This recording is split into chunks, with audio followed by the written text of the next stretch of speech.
We're both historians of the culture of the East End of London, and for this project we drew on our research on how Jewish immigrants in the Victorian period participated in workers' protests. What we wanted to do was to engage school children with the rich and creative and resourceful history of protest in East London in the Victorian period. And it was absolutely amazing to see these songs and speeches come to life in the mouths of these kids. Speech, speech, speech, speech. We did workshops in 5 East London secondary schools, and we looked at why and how children were participating in protests in this period. We learned some Yiddish protest songs from Victorian London, and then the students wrote their own protest speeches and strike demands and chants. Help us, protect us, join us. We should rise up and show the world what we can do together. We demand safe places to work, living wages for our parents, more jobs for those who need them. This will be better for everyone. East London for the revolution. The themes resonate terrifically. They were all able to make those connections between 19th century protests and the protests that they can see around them today. I think the emphasis on immigration in particular is really great for our kids because so many of them, well all of them in fact, identify with the immigrant story, and it's something that we don't always have enough space for in the curriculum, which is quite British focused. So actually I think that is the particular thing that resonates most with our students.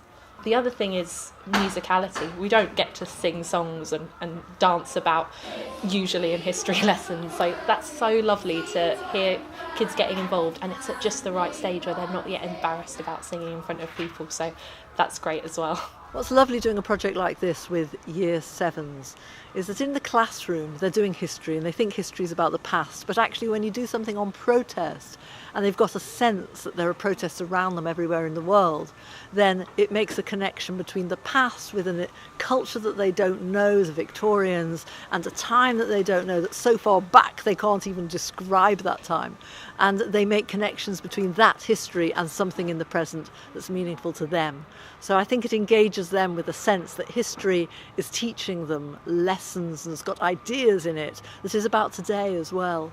And in terms of the lovely classes that we've been working with, that they've learned a song in a language that isn't theirs and been able to engage with that and get their mouths around these words that have meant something in the past, and now it's bringing that into meaning something here in the present. Everyone.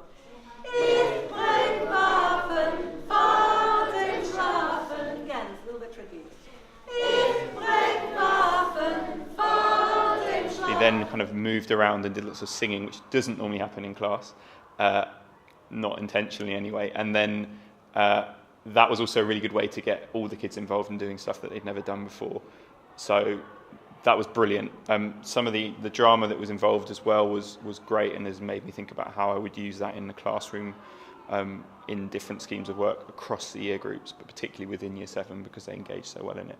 So overall it was both a kind of familiar and also quite a unique experience for them. I observed kids working brilliantly in groups, and that's the one thing that I'm really excited about because we often don't get the chance to do proper group work in school, so that was lovely. It was also great to see kids looking at original sources and starting to make inferences, because at this stage in Year 7 it's great that they're being exposed to these higher level history skills straight away. So they were 2 things that I really noticed were excellent.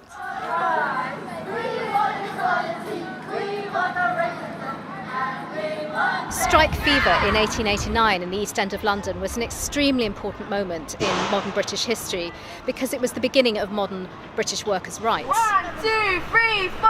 Equal rights for the poor. 5, 6, 7, 8. Together we can all be friends.